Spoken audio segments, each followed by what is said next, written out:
Hello दोस्तों, मैं सीमानी मुकु। वैसे तो मैं किस्से, कहानी और उपन्यास लिखती हूँ। अपने इसी कलेक्शन से लेकर आई हूँ आप सभी के लिए अपना पहला उपन्यास देवदासी। आइए बढ़ते हैं देवदासी के अगले चैप्टर की तरफ। देवदासी चैप्टर 58। वकील सूर्या के कार्तिकेय से सवाल पूछने पर, क्या आपके पिता देवदासियों के शोषण में शामिल हैं? इस सवाल के जवाब में कार्तिकेय अपने पिता का इस काम में कोई भी हाथ ना होने की गवाही देता है। उसके इस गवाही से मूर्ति, लक्ष्मी और कोर्ट में बाकी लोग सभी चौंक जाते हैं। कार्तिकेय के इस जवाब से जहां वकील सूर्या बहुत ही उत्साहित हो जाता है, वही मूर्ति बहुत ही ज़्यादा आश्चर्यचकित और हतोत्साहित हो जाता है। उसे अपने कानों पर भरोसा ही नहीं हुआ जो कुछ भी वो सुन रहा था। सूर्या वकील के दूसरे सवालात पर भी कार्तिकेय ने कुछ संतुष्टि वाले जवाब नहीं दिए। अब मूर्ति की बारी थी उससे सवाल जवाब करने की।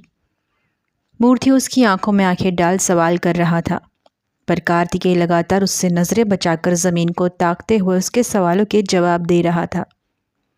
मगर मिस्टर कार्तिकेय, नीलवेणी के मेडिकल रिपोर्ट्स तो यही कह रहे हैं उनके साथ गलत काम हुआ है, तो क्या ये भी झूठ है? कार्तिकेय ने अपनी नज़रें ज़मीन में गड़ाते हुए उत्तर दिया, मुझे ये सब नहीं पता। शायद बाकी ज़मींदार हो सकते हैं इन सब में शामिल, पर मेरे अप्पा का कोई हाथ नहीं इसमें। ये सुनते ही मूर्ति को थोड़ा गुस्सा आ जाता है। उसके सवाल करने के लहजे में नाराज़गी झलक रही थी और चेहरे पर गुस्सा। उसे अब भी यकीन नहीं हो रहा था ये कार्तिकेय बोल रहा है। वो इस तरह से क्यों गवाही दे रहा है? आखिर अचानक से क्यों पलट गया?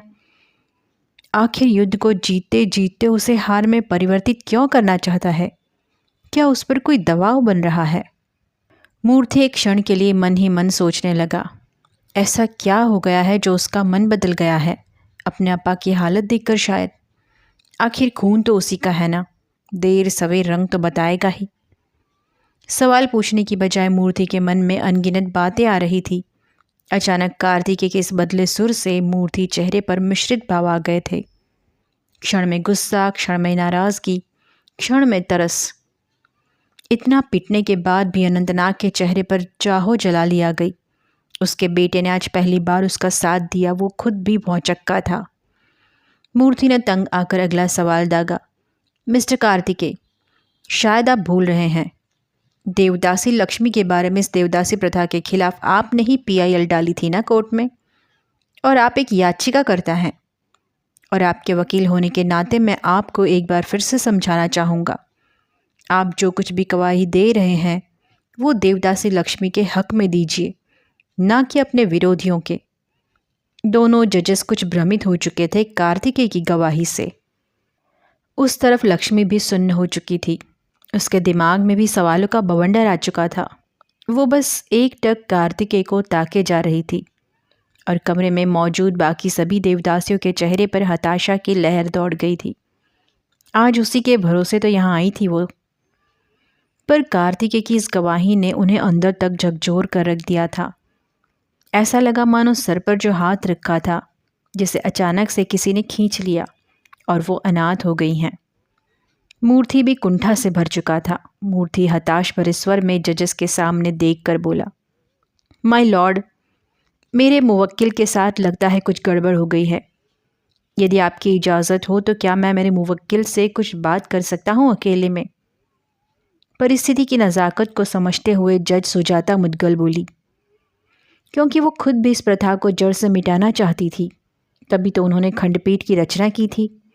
इस केस पर हमेशा ही नज़र बनाए रखने के लिए उन दोनों जजेस की बेंच की नियुक्ति हुई थी।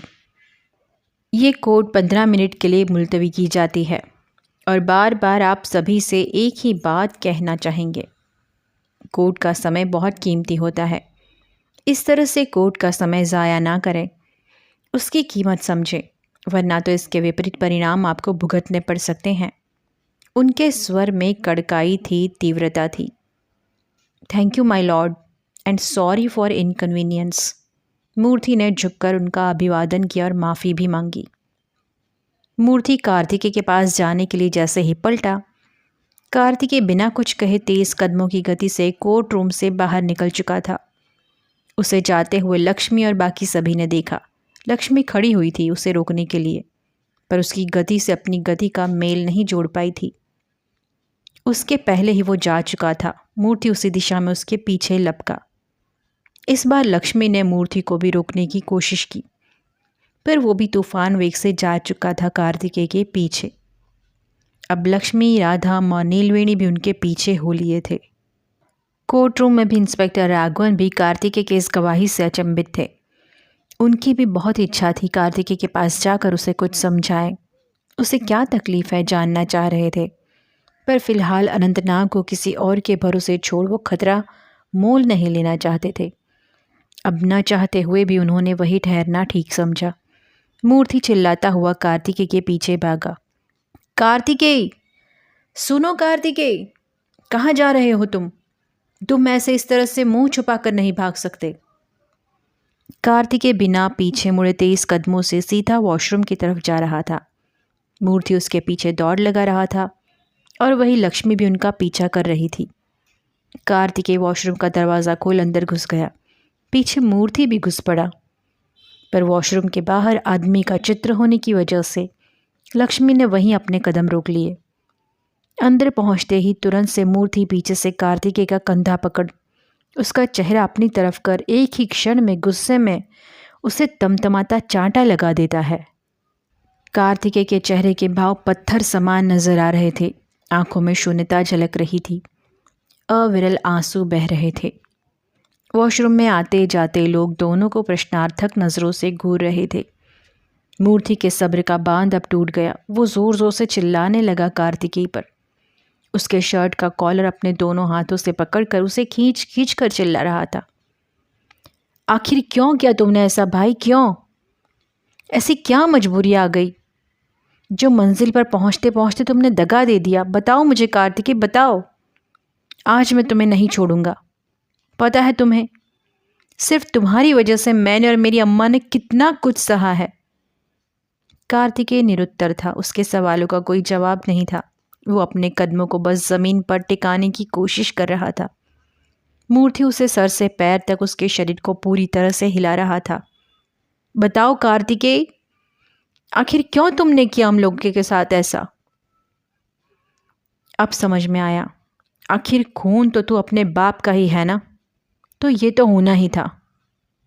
इस बार भी कार्तिकेय कुछ नहीं बोला। उसकी आंखों से दुगने आंसू उमड़ आए इस तरह की बात मूर्ति के मुंह से सुनकर।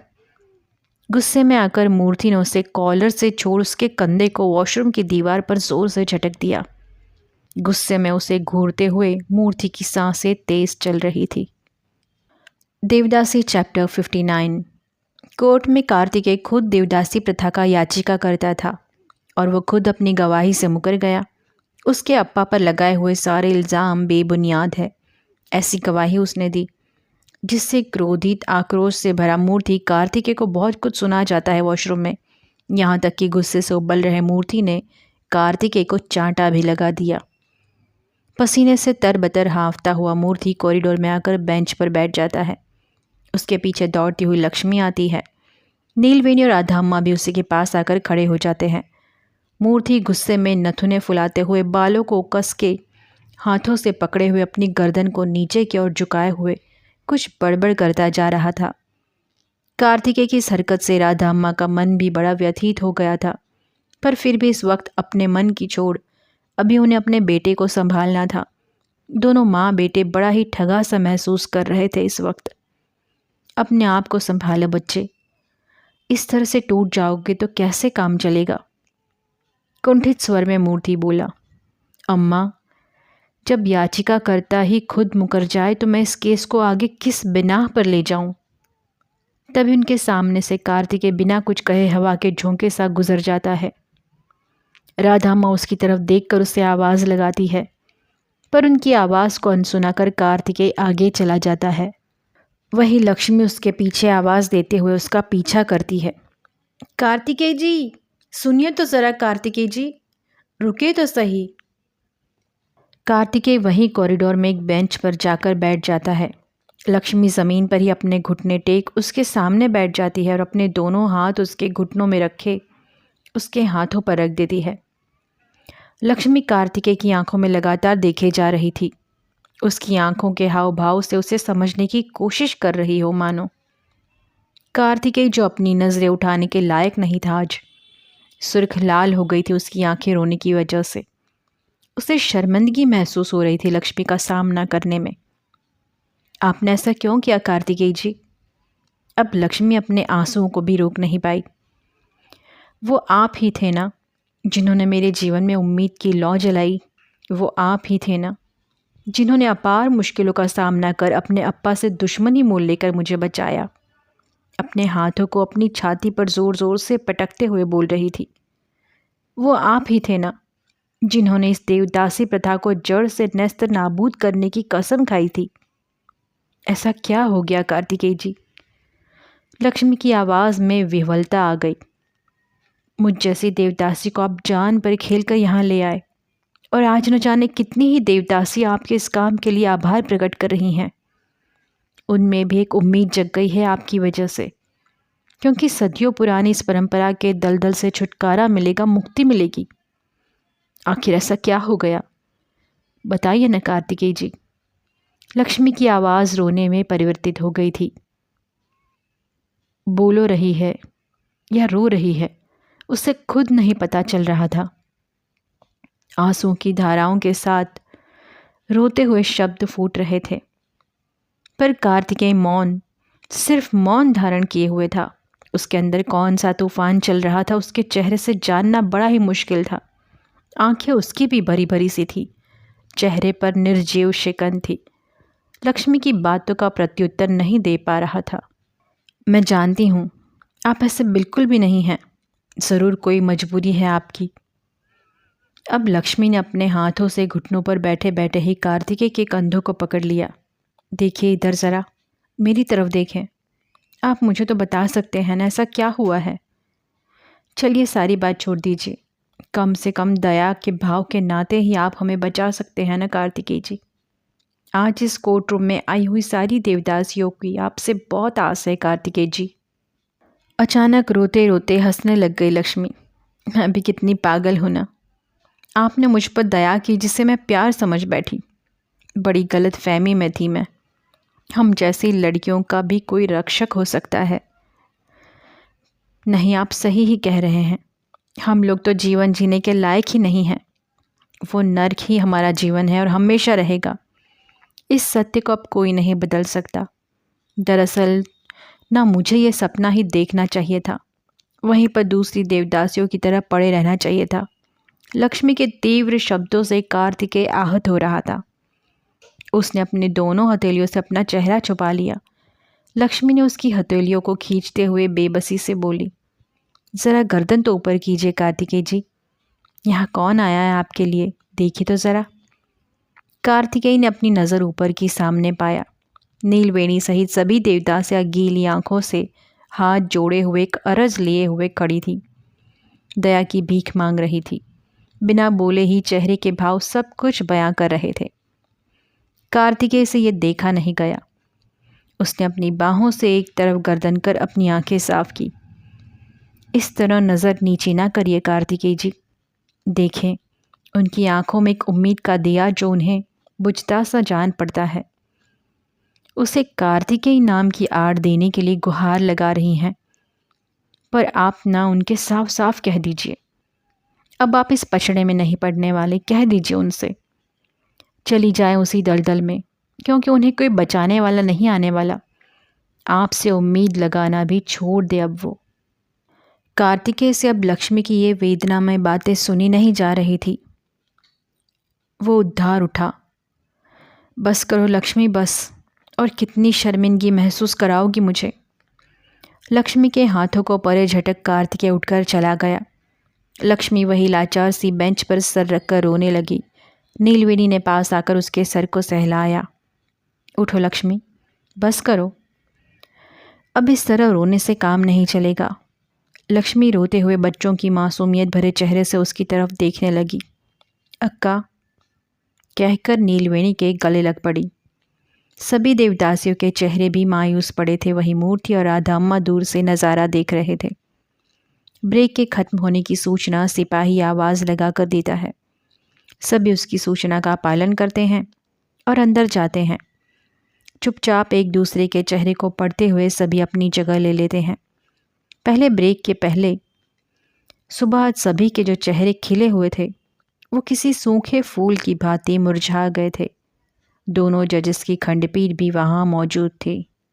सभी की नज़रें कार्तिकेय को ताड़ रही थी, मानो सबसे बड़ा गुनहगार आज कोर्ट में वही और वो खुद किसी कश्मकश में फंसा अपने अंदर के ईमान को टटोलने की कोशिश कर रहा था। माय लॉर्ड, अब मैं एक एक कर बाकी सभी देवदासियों से पूछताछ करना चाहूँगा, यदि आपकी इजाज़त हो तो। परमिशन ग्रांटेड, जज सुजाता मुदगल ने मूर्ति से कहा। सबसे पहले देविका को बुलाया गया। मूर्ति ने उससे कुछ चंद सवाल किए जिनका सही सही उत्तर देविका ने दिया। अब सूर्या की बारी थी, जिससे सवाल जवाब पूछने शुरू किए। देविका से सभी प्रश्नों का निर्भीकता से उत्तर दिया देविका ने। बाकी सभी देवदासियों की एक एक कर गवाही ली गई। मूर्ति ने बड़े ही चतुराई से सवालात किए ताकि अनंतनाग का सच सीधा जजेस के सामने आ सके, पर सूर्या ने उन भोली भाली मासूम सी देवदासियों को काफ़ी उलझाया, जिसका ऑब्जेक्शन मूर्ति ने बार बार लिया, पर जजेस ने ऑब्जेक्शन ओवर रूल्ड कर दिए। पर इस बार मूर्ति को तसल्ली थी कि काफ़ी गवाह अनंतनाग के खिलाफ जुट चुके थे, पर फिर भी दिल को सुकून न था कार्तिकेय के इस कदम से। कभी कभी मूर्ति कार्तिकेय को देख लेता, पर कार्तिकेय अपनी नज़रें चुरा लेता। गवाहियाँ पूरी होने के बाद कोर्ट रूम में नीरव शांति पसर गई। दोनों जजेस आपस में कुछ चर्चा करने लगे, कुछ नोट्स बनाए। सुजाता मुदगल ने पूरे कोर्ट रूम का संबोधन करते हुए कहा, जैसे कि हमने पहले ही कहा था कि इस देवदासी प्रथा को जड़ से ख़त्म करने के लिए हमने अपनी खंडपीठ बनाई है, जिसमें मेरे साथ माननीय जज जयशेखर रेड्डी भी थे हैं। हमने अपनी तरफ से भी इस देवदासी प्रथा के बारे में काफ़ी छानबीन की है, क्योंकि हमारी बेंच इसमें निजी रुचि रखती है। इसी वजह से इस कोर्ट रूम के सामने इस प्रथा का एक और घिनौना सच उजागर करना चाहते हैं, जिसे आधिकारिक तौर पर हम मान्यता देंगे और साथ ही उनका बयान भी दर्ज करेंगे। जज सुजाता मुदगल ने इंस्पेक्टर राघवन की ओर देखकर इशारा किया। प्रतिवादन में इंस्पेक्टर राघवन ने सैल्यूट कर अपने सर को झुकाया और अपने सिपाही से कुछ कान में कहा। कुछ सुनने के बाद सिपाही तेज़ गति से बाहर गया और बाहर से अपने साथ में 3 औरतें कुछ 40 की उम्र की रही होंगी और 2 आदमी अंदर ले आया। औरतों की हालत काफ़ी ख़राब थी। मैले कुचैले कपड़े, बाल बिखरे हुए, अपनी उम्र से ज़्यादा लग रही थी वो। कोर्ट रूम के अंदर वो सभी को घूर रही थी और सभी उन्हें। उन 2 आदमियों में से एक को इंस्पेक्टर राघवन ने कटघरे में खड़ा किया। मज़दूर किस्म का आदमी लग रहा था वो। उसे खुद समझ नहीं आ रहा था उसे यहाँ पकड़कर आखिर क्यों लाया गया है। उस आदमी ने अपने दोनों हाथ जोड़कर जजेस के सामने उतरा हुआ मुंह लेकर खड़ा हो गया। आखिरकार इंस्पेक्टर राघवन कोर्ट रूम में किसे ले आए हैं और कौन सी गवाही देना चाहते हैं ये लोग, जानने के लिए बने रहे मेरे उपन्यास देवदासी के साथ। धन्यवाद।